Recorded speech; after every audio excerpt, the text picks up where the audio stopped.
Se o seu sonho é passar no mestrado e se tornar um mestre, fica aqui comigo nesse vídeo até o final e eu te garanto que você vai ter suas chances muito maiores de ser aprovado.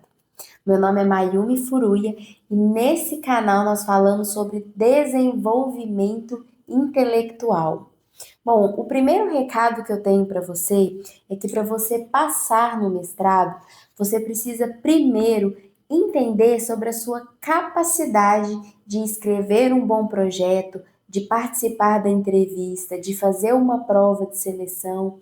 E você precisa se apossar dessa capacidade e entender que você consegue passar por essas etapas.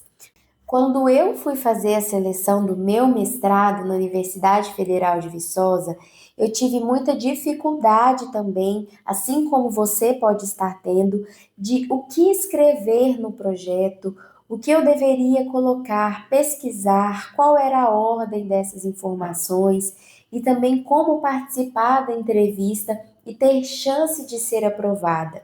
Mas eu te garanto, deu tudo certo. Hoje eu sou mestre e é por isso que eu vou compartilhar com vocês aqui nesse vídeo tudo o que você precisa saber para você conseguir escrever um projeto e aumentar a sua chance de ser aprovado. O primeiro pilar, a primeira coisa que você precisa levar em consideração é que você precisa entender muito bem o que é que o edital está te pedindo. O edital é aquele documento que você vai baixar no site da pós-graduação que você vai se inscrever e ele vai ter as normas, as etapas da seleção, qual é o tipo de projeto que você precisa escrever, como vai funcionar a prova, se tiver prova, né? Porque não são todos os editais que têm prova para seleção. E qual que vai ser o tipo da pontuação? Se vai ser por currículo, se o projeto vai ter mais peso que a prova e vice-versa.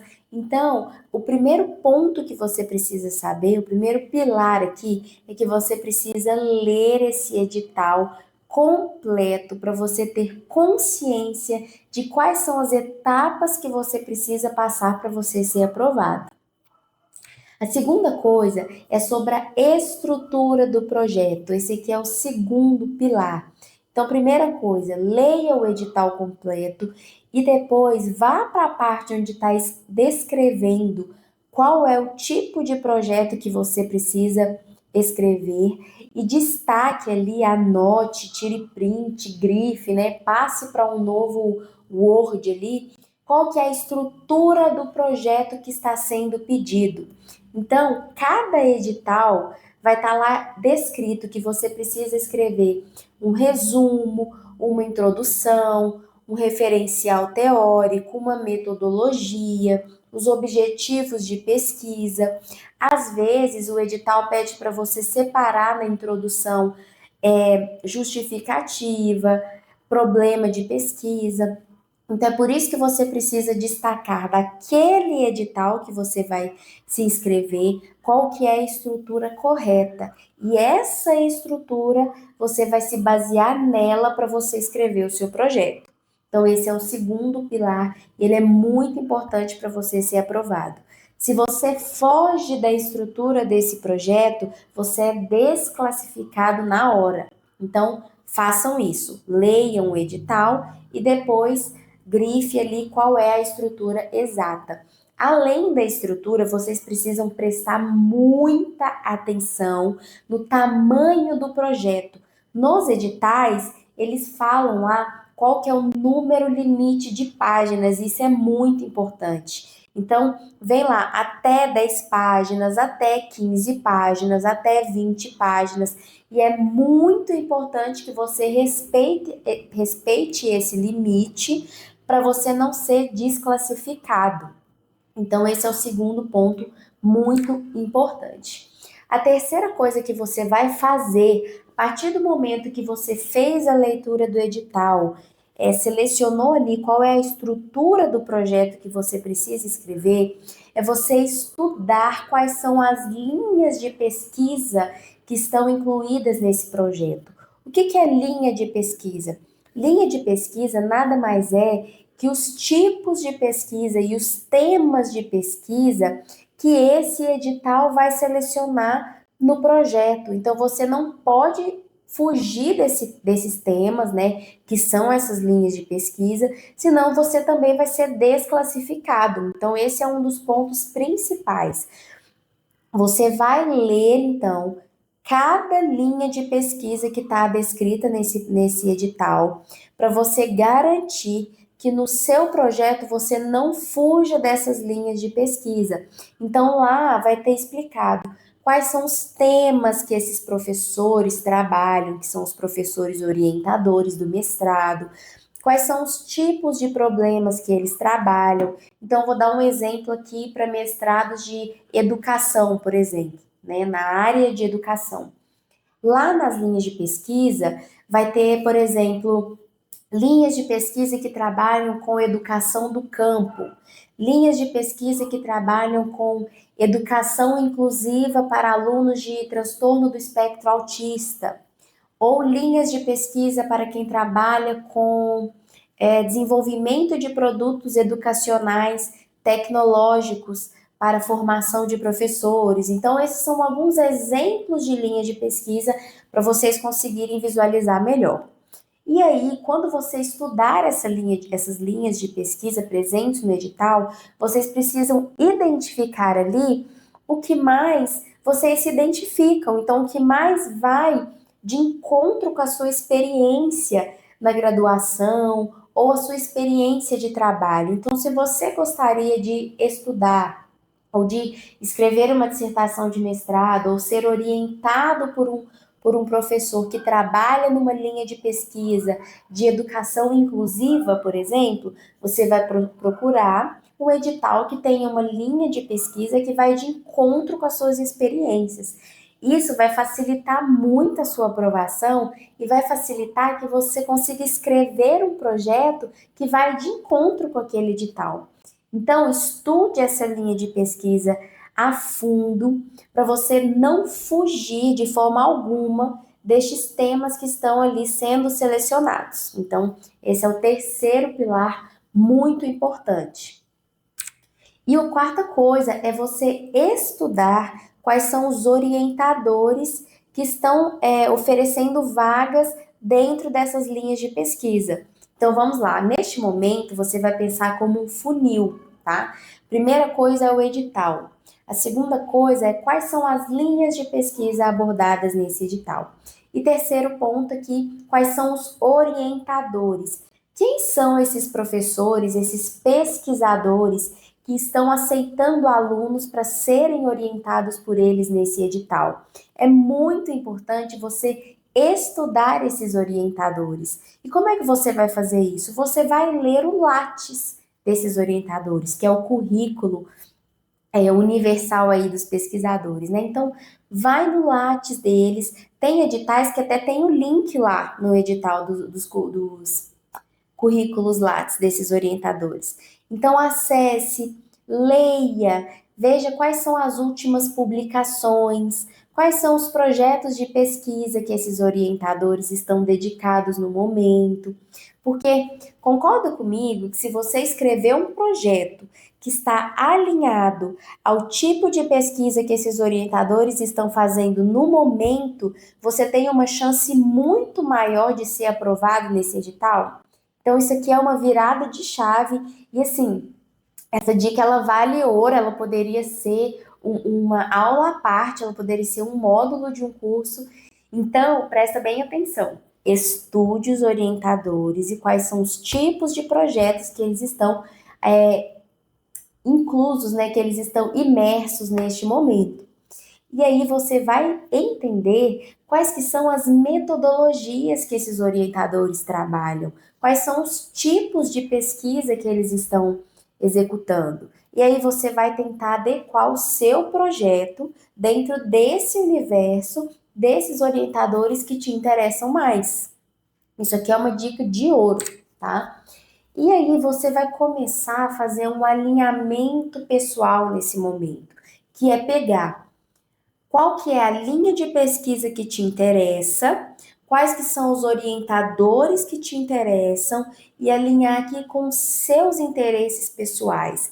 Então, como que na sua vida acadêmica, na sua experiência profissional, você vai conseguir alinhar qual que é o problema de pesquisa que você quer trabalhar? Por exemplo, inclusão básica, inclusão de alunos com transtorno do espectro autista, ou educação do campo, ou desenvolvimento de produtos educacionais, ou você trabalha na área de educação física, por exemplo, e você quer trabalhar com educação dentro das academias. Tem uma infinidade aqui de temas que nós poderíamos estar falando, né? E você vai alinhar tudo isso dentro de metodologias que os orientadores desse edital estão familiarizados. Nisso você vai ganhar muita chance de ser aprovado, porque a banca que vai selecionar os projetos, ela está por dentro ali de quais são os tipos de projetos que os orientadores estão interessados em trabalhar. E isso, tá aqui uma coisa importante também que eu não tinha trago até o momento, se você ainda não tiver entrado em contato com algum orientador de interesse por e-mail, porque isso é permitido também. Você pode não ser respondido, isso é uma realidade que a gente não pode ignorar aqui. Então, esses orientadores eles podem não responder, mas eu já tive muitos alunos que os orientadores que eles tinham interesse dentro daquele edital responderam a eles com alguns artigos que eles poderiam usar como referência, dando alguma ideia de tema que eles poderiam escrever. Então, você pode entrar em contato com esses orientadores antes, isso é uma dica muito importante aqui também, para você aumentar a sua chance de escrever um projeto alinhado ao que eles esperam. Pode ser que você seja respondido ou pode ser que não. Mas, né, pelo sim e pelo não, é melhor tentar do que não tentar. E isso vai ajudar você nesse processo aqui de alinhamento pessoal de qual tipo de projeto que você pode escrever para esse edital. E aí, você vai passar para um ponto, depois de tudo isso que você fizer, que é a de estruturar o seu projeto. Nesse vídeo aqui, eu quis focar, né, nesse estudo do edital antes da estruturação do projeto, porque se você fizer tudo isso que eu já falei até agora, eu te garanto que você vai estar na frente de 90% dos seus concorrentes aí, né, ao mestrado. Mas depois que você passar por esse processo, você vai entrar nesse processo aqui, que é o de elaborar sobre o seu projeto. Então, você vai delimitar o tema, delimitar o problema de pesquisa, planejar qual é a metodologia. Como assim, né? Qual é o tipo de metodologia? Se é uma pesquisa qualitativa, se é uma pesquisa quantitativa, se é uma pesquisa mista, se você vai fazer estudos de caso, se você vai desenvolver uma formação para aplicar numa escola, por exemplo. Como que você vai coletar esses dados, você precisa explicar na metodologia, e como você vai analisar os dados para atingir os seus objetivos. Tudo isso aqui existe uma mãe, existe um método, que é justamente o método que eu passo para os meus orientados na mentoria e ajudo também na delimitação do tema, no problema de pesquisa.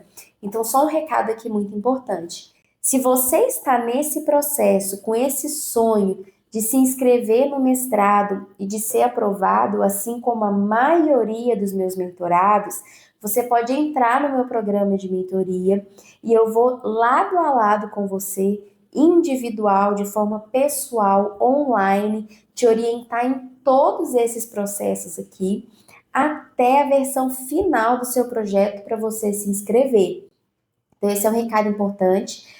Aqui na descrição do vídeo você vai ter todas as informações que você precisa para entrar em contato com a gente para poder agendar sua mentoria, tá?